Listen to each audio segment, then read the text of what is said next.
જૂનાગઢ માં શ્રી લુહાણા મહાજન દ્વારા જૂનાગઢ આયોજિત 41મો સમૂહ લગ્ન અને યજ્ઞ પવિત કાર્યક્રમ યોજવામાં આવ્યો હતો। સામાન્ય રીતે અખાત્રીજ એટલે આપણા શાસ્ત્રોમાં શુભ કાર્ય કરવા માટેનું સારું મુહૂર્ત કહેવામાં આવે છે અને આ જ દિવસે સામાન્ય સંજોગોમાં મહાજન દ્વારા સમૂહ યજ્ઞ પવિત કાર્યક્રમ અને સમૂહ લગ્નનું આયોજન વર્ષોથી થતું હોય છે।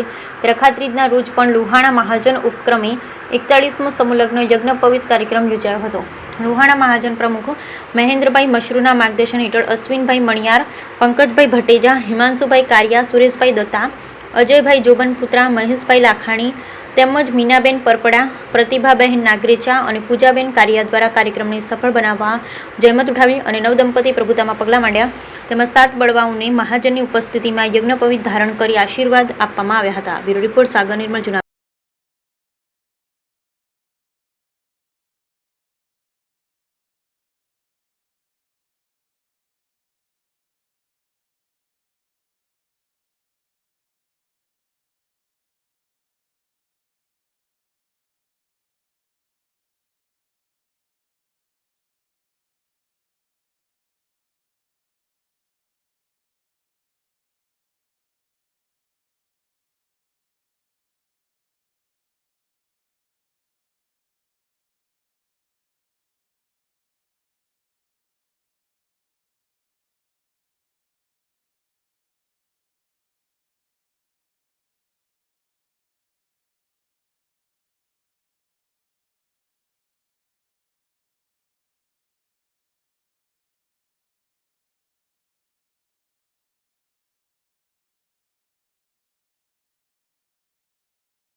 આજે રઘુવંશી ક્ષત્રિય સમાજ આપણે લવ અને કુશના વંશજો છીએ અને એના દ્વારા આજે 41મા સમૂહ લગ્ન અને જનોઈ ઉજવાઈ રહી છે।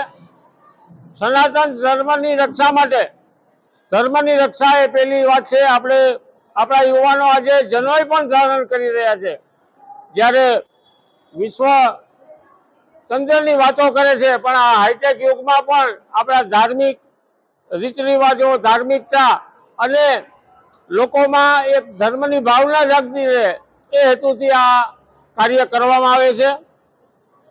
40-41 વર્ષ પહેલા અમે હાથે આ બધા મંડપો સજાવતા અને 7 દિવસ સુધી કામ કરતા। આજે સમય બદલાયો છે, થોડી સગવડતાઓ વધી છે, પણ આપણા સમાજમાં નિરાશાનું જે ભાવ છે, આજે દીકરા દીકરીઓ માટે અમે અહીંયા આપ જોઈ શકશો કે ઘણું બધું કરીએ છીએ, પણ આપણો સમાજ કંઈક જુદી રીતે જતો હોય એવું તેવું લાગે છે। દુઃખની વાત છે, પણ આજે જે જનોઈ લીધે બાળકો અને આ નવદંપતિને મહાજન તરફથી હું આશીર્વાદ આપું છું।